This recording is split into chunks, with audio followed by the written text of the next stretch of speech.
the DJI Osmo Pocket 4 retail box just leaked, and the reaction online was almost immediate. Same sensor, same general design, no dual camera, no big surprise, and just like that, people started calling it a disappointment.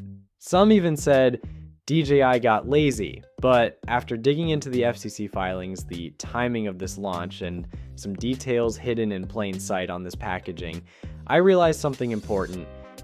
Everyone is missing the point. This isn't a lazy update. This is a survival move. And if you're waiting for the so-called Pro model before you buy, you might actually be making a massive mistake, especially if you live in the United States, because what DJI is doing here isn't about exciting spec chasers, it's about staying alive in a market that's becoming increasingly hostile.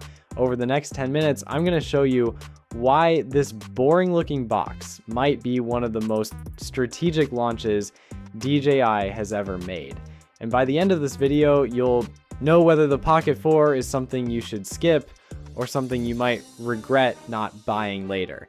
And stay with me, because buried in all of this fuss is a small accessory name almost nobody noticed, something called FrameTap.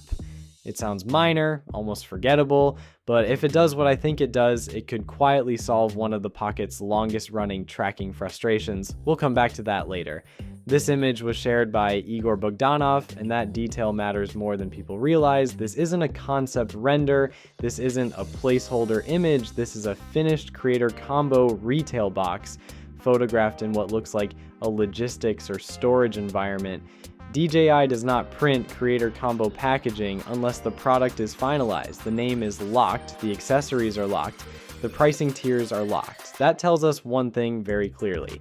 The standard DJI Osmo Pocket 4 exists right now in physical form, and it's ready to ship now. Yes, at first glance, the hardware looks familiar. The 1-inch sensor is still here, and that alone has disappointed a lot of people. But slow down and look closer at the box details, because this is where DJI's priorities start to show. For the first time, we have confirmation of a dedicated zoom button and a customizable function button. This is not cosmetic. On the Pocket 3, zooming was clumsy. It relied on touchscreen gestures that interrupted shots and broke flow. DJI heard those complaints. A physical zoom button means smooth, intentional framing while recording without stabbing at the screen or pulling focus away from the moment. Next to it is a customizable function button. DJI labels it clearly as user assignable, and that wording matters. This isn't for deep menu settings. This is for muscle memory actions, things like gimbal recentering, follow mode switching, exposure lock.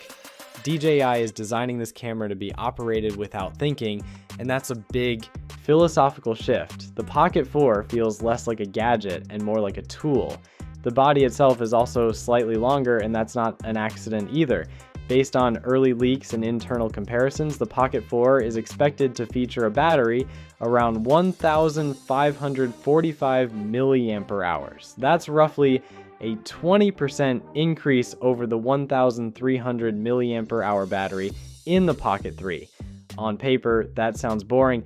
In practice, it changes how confident you feel hitting record.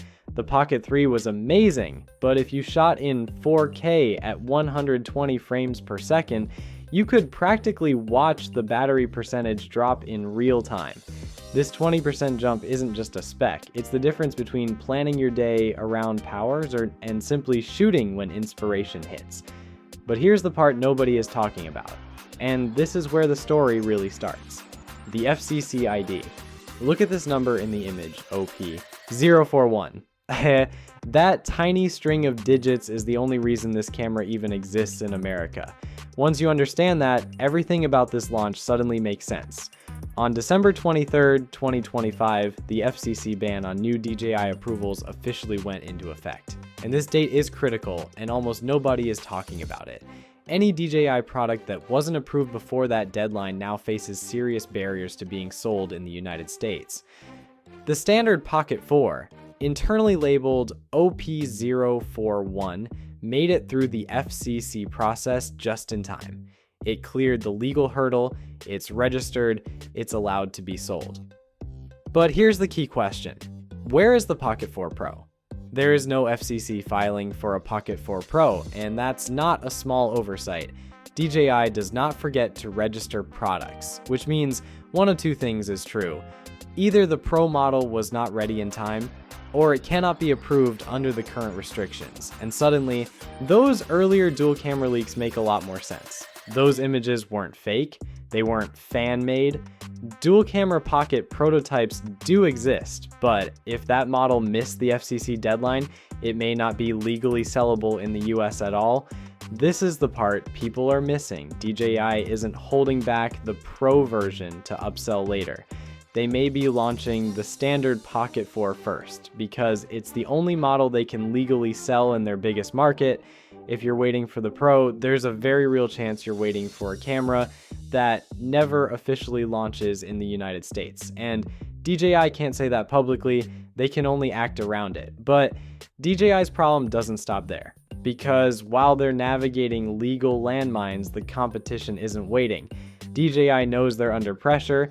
Insta360 has already teased their own handheld gimbal camera for 2026, and they're not playing conservative. While DJI is forced to refine a proven 1-inch sensor to stay legally compliant, competitors are preparing the very pro-level features DJI may have to delay.